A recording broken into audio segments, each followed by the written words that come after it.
ವೀಕ್ಷಕರೇ, the federal ಕರ್ನಾಟಕಕ್ಕೆ ಸ್ವಾಗತ. ನಾನು ವಿಜಯ್ ಜೊನ್ನಳ್ಳಿ. ವಿಧಾನಸೌಧದ ದ್ವಾರಗಳಿಗೆ ಅಲಂಕಾರಿಕ ದ್ವಾರಗಳನ್ನು ನಿರ್ಮಾಣ ಮಾಡೋದಕ್ಕೆ ಈಗ ಮುಂದಾಗಿರುವಂಥದ್ದು. ವಿಧಾನಸೌಧದ 4 ದ್ವಾರಗಳಿಗೆ ಕೂಡ ಅಲಂಕಾರಿಕ ದ್ವಾರಗಳನ್ನು ನಿರ್ಮಿಸಿ ಹೈಟೆಕ್ ಸ್ಪರ್ಶ ಕೊಡೋದಕ್ಕೆ ಮುಂದಾಗಿರುವಂಥದ್ದು. ನಾನೀಗ ಎಕ್ಸಾಕ್ಟಾಗಿ ವಿಧಾನಸೌಧದ ಪಶ್ಚಿಮ ದ್ವಾರದಲ್ಲಿದ್ದೇನೆ. ನೋಡ್ತಾ ಇರುವಂಥದ್ದು ವೀಕ್ಷಕರೇ, ಮೊದಲ ಬಾರಿಗೆ ಈ ರೀತಿಯ ಒಂದು ದುಬಾರಿ ವೆಚ್ಚದ ದ್ವಾರಗಳನ್ನು ನಿರ್ಮಾಣ ಮಾಡ್ತಾ ಇರುವಂಥದ್ದು. ನಾನೀಗ ವಿಧಾನಸೌಧದ ಪಶ್ಚಿಮ ದ್ವಾರದಲ್ಲಿದ್ದೇನೆ. ಈ ರೀತಿ ದ್ವಾರ ಇದೆ ಅಲ್ವಾ, ಈ ರೀತಿ ದ್ವಾರ ಒಟ್ಟು 4 ಕಡೆ ಇದೆ. ಉತ್ತರ, ದಕ್ಷಿಣ, ಪೂರ್ವ, ಪಶ್ಚಿಮ, ಈ ರೀತಿ 4 ದ್ವಾರಗಳಿದೆ. ಇದು ವಿಧಾನಸೌಧ ಕಟ್ಟಿದಂಥ ಸಂದರ್ಭದಲ್ಲಿ ಆಗ ದ್ವಾರಗಳನ್ನು ನಿರ್ಮಾಣ ಮಾಡಲಾಗಿತ್ತು. ಈಗ ಹಳೆಯ ಮರಗಳನ್ನೆಲ್ಲ ಕೂಡ ತೆಗೆದು ಹೊಸ ದ್ವಾರಗಳನ್ನು ನಿರ್ಮಾಣ ಮಾಡ್ತಾ ಇರುವಂಥದ್ದು. ರೋಸ್ವುಡ್ ಮತ್ತು ಬೀಟೆ ಮರಗಳಿಂದ ಈ ದ್ವಾರಗಳನ್ನು ನಿರ್ಮಾಣ ಮಾಡ್ತಾ ಇರುವಂಥದ್ದು ನೋಡ್ತಾ ಇರುವಂಥದ್ದು. ಈಗ ಎಲ್ಲವೂ ಕೂಡ ಹಳೆಯದನ್ನೆಲ್ಲ ಕೂಡ ತೆಗೆದು ಹೊಸ ದ್ವಾರಗಳನ್ನು ನಿರ್ಮಾಣ ಮಾಡ್ತಾ ಇರುವಂಥದ್ದು. ಅತ್ಯಾಧುನಿಕ ಅಂದರೆ ಅಲಂಕಾರಿಕ ದ್ವಾರಗಳನ್ನು ನಿರ್ಮಾಣ ಮಾಡ್ತಾ ಇರುವಂಥದ್ದು ನೋಡ್ತಾ ಇರುವಂಥದ್ದು. ಇದು ಬೀಟೆ ಮರ ಮತ್ತು ರೋಸ್ ಮರ ಇರುವಂಥದ್ದು. ಇದು ದೊಡ್ಡ ಮಟ್ಟದ ದ್ವಾರ. ಅಂದರೆ ಹಳೇದೆಲ್ಲವನ್ನು ಕೂಡ ಸಂಪೂರ್ಣವಾಗಿ ಗ್ರಿಲ್ ಇತ್ತು. ಇದು ಮುಂಚೆ ಕಬ್ಬಿಣದ ಗ್ರಿಲ್ಗಳಿತ್ತು. ಆ ಗ್ರಿಲ್ಗಳೆಲ್ಲವನ್ನು ಕೂಡ ತೆಗೆದು ಸಂಪೂರ್ಣವಾಗಿ ಮರದಲ್ಲಿ, ವುಡ್ಡಲ್ಲಿ ನಿರ್ಮಾಣ ಮಾಡ್ತಾ ಇರುವಂಥದ್ದು. ಇದು ನೋಡ್ತಾ ಇರುವಂಥದ್ದು, ಇದು ಕೂಡ ಸಂಪೂರ್ಣವಾಗಿ ಇಲ್ಲಿ ಗ್ರಿಲ್ ಇತ್ತಿದ್ದು. ಈ ಗ್ರಿಲ್ಲನ್ನು ತೆಗೆದು ಸಂಪೂರ್ಣವಾಗಿ ಇದರಲ್ಲಿ ವುಡ್ಡನ್ನು ನಿರ್ಮಾಣ ಮಾಡಿರುವಂಥದ್ದು. ಸಂಪೂರ್ಣವಾಗಿ ರೋಸ್ವುಡ್ ಮತ್ತು ಬೀಟೆ ಮರಗಳನ್ನು ಬಳಸಿ ಈ ಒಂದು ಸುಂದರ, ಅಂದರೆ ಆಕರ್ಷಕ ಸುಂದರ ದ್ವಾರಗಳನ್ನು ನಿರ್ಮಾಣ ಮಾಡ್ತಾ ಇರುವಂಥದ್ದು ನೋಡ್ತಾ ಇರುವಂಥದ್ದು. ಈಗಾಗಲೇ ಕೂಡ ಕಾರ್ಮಿಕರೆಲ್ಲರೂ ಕೂಡ ಕೆಲಸ ಮಾಡ್ತಾ ಇದ್ದಾರೆ. ದ್ವಾರ ನಿರ್ಮಾಣ ಮಾಡೋ ಸಂಬಂಧಪಟ್ಟಂತೆ ಸಂಪೂರ್ಣವಾಗಿ ದೊಡ್ಡ ಮಟ್ಟ ಇದು ಎಂಟ್ರಿ ಆಗುವಂಥದ್ದು.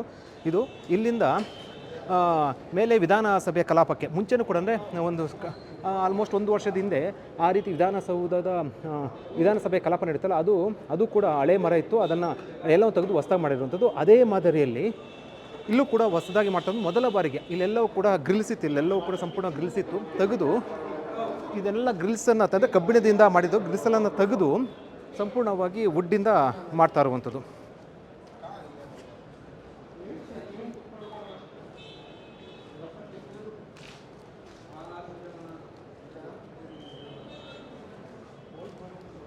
ಒಟ್ಟು ವೀಕ್ಷಕರೇ, ಇಲ್ಲಿ ನೋಡ್ತಾ ಇರ್ಬೋದು, ಇದು ಮೈನ್ ಎಂಟ್ರಿ, ಅಂದರೆ ದೊಡ್ಡದು ಎಂಟ್ರಿ. ಇದು ಆ ಕಡೆ ಈ ಕಡೆ ಚಿಕ್ಕ ಎಂಟ್ರಿ ಇರುತ್ತೆ.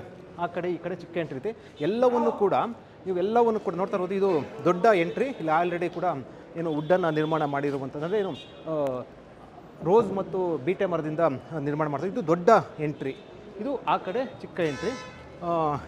ಇದು ಬಲಭಾಗದ ಎಂಟ್ರಿ. ಇದು ಕೂಡ ಆಲ್ರೆಡಿ ವುಡ್ಡನ್ನು ನಿರ್ಮಾಣ ಮಾಡಿ, ರೋಸ್ ವುಡ್ಡನ್ನು ಕೆತ್ತನೆ ಮಾಡಿರುವಂಥದ್ದು. ಆಕರ್ಷಕವಾಗಿ ಕಾಣುವ ನಿಟ್ಟಿನಲ್ಲಿ ಈ ರೀತಿ ನಿರ್ಮಾಣ ಮಾಡ್ತಾ ಇರುವಂಥದ್ದು.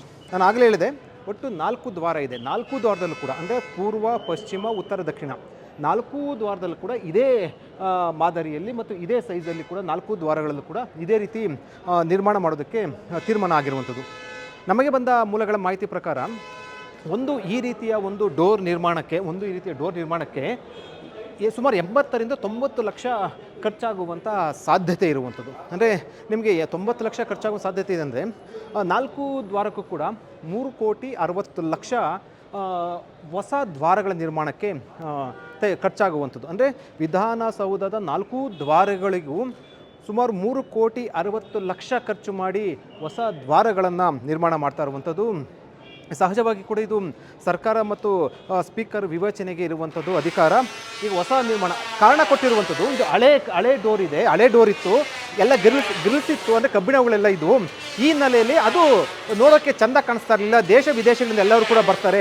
ಈ ನಿಟ್ಟಿನಲ್ಲಿ ಚೆಂದ ಕಾಣಿಸ್ಬೇಕು, ಸುಂದರವಾಗಿ ಕಾಣಿಸ್ಬೇಕಂತ ನಿಟ್ಟಿನಲ್ಲಿ ಈ ರೀತಿಯ ಸುಂದರವಾದಂಥ ಮರಗಳು, ಅಂದರೆ ಸುಂದರ ಕೆತ್ತನೆಯ ಮರಗಳಿಂದ ನಾವು ಡೋರನ್ನು ನಿರ್ಮಾಣ ಮಾಡ್ತಾ ಇದ್ದೀವಿ ಅಂತ ಕಾರಣವನ್ನು ಕೊಟ್ಟಿರುವಂಥದ್ದು.